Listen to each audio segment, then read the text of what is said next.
Farida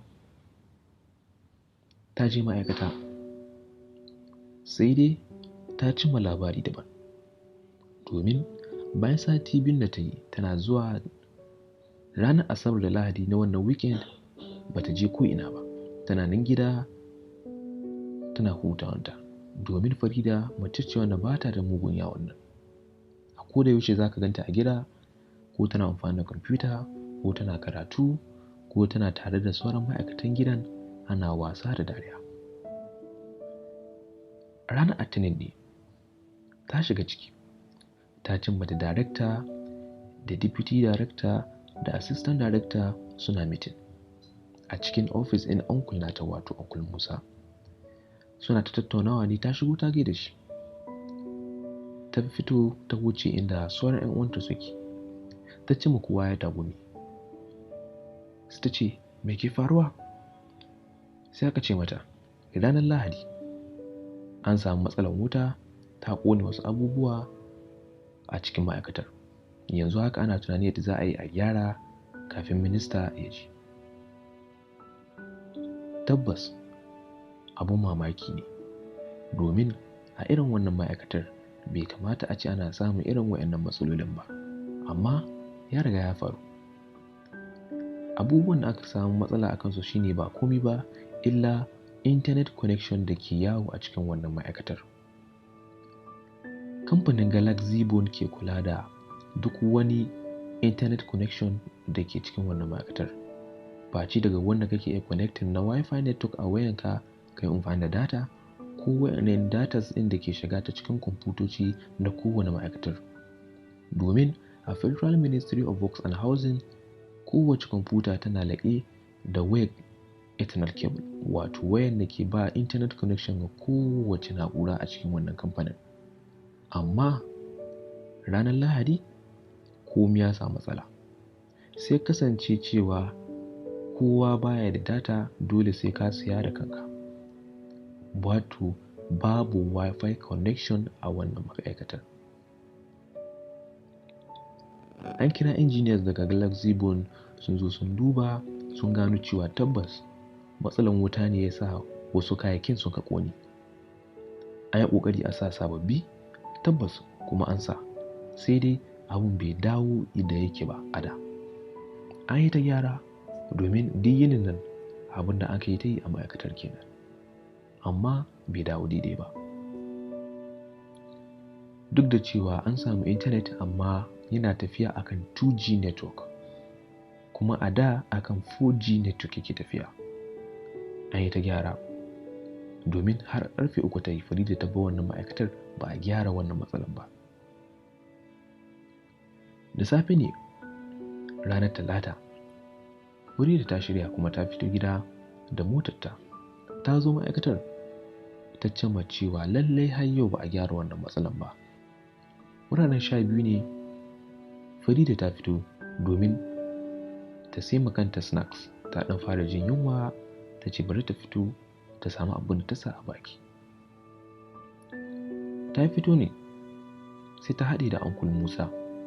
Ya ce mata, ina an kai haka? Ta ce zan je cafeteria ne na anshi abinci. Sai ce mata, yunwa kike ji tun ƙarfe 12? Ta ce sai ce okay, su biyo ni. Sun ga kama hanya tare da kai ta har cafeteria. Ya saya mata duk abin da take son ta saya, sannan yake gaya musu cewa duk ranar ta zo tana neman abu kada a sake ansa kuɗinta, a haɗa masa bil a ranka turo masa duk sati, zai ranka biya. Ta yi godiya, sun ka fito tare, sai sun haɗu da darekta sama hanya. Yake cewa yallaɓai har yanzu ba injiniya tsanan ba su gama wannan aikin ba. Sai yake cewa to yanzu ya kamata a yi. Sun ka ce to za mu shiga mitin game da wannan harkan, don haka ka yi sori ka shirya sai mu shiga. Bayan sun shiga ne sun ka tattauna.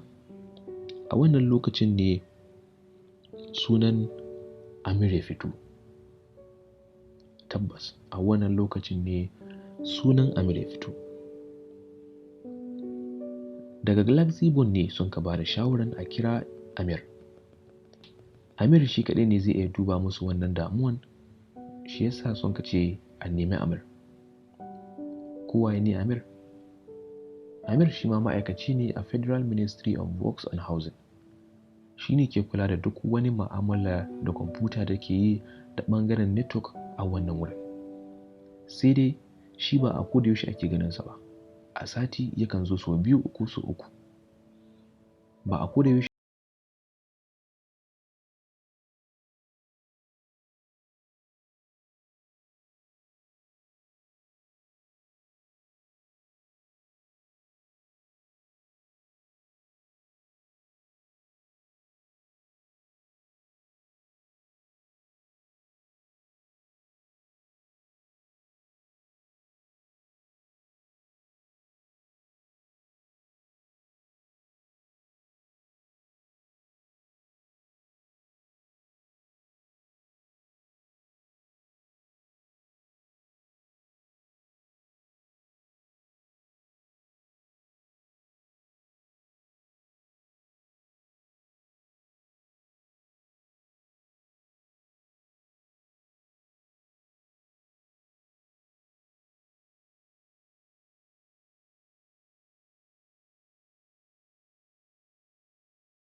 mahaifin shi ɗan Kebbi ne, mahaifiyar shi ‘yar Katsina ce.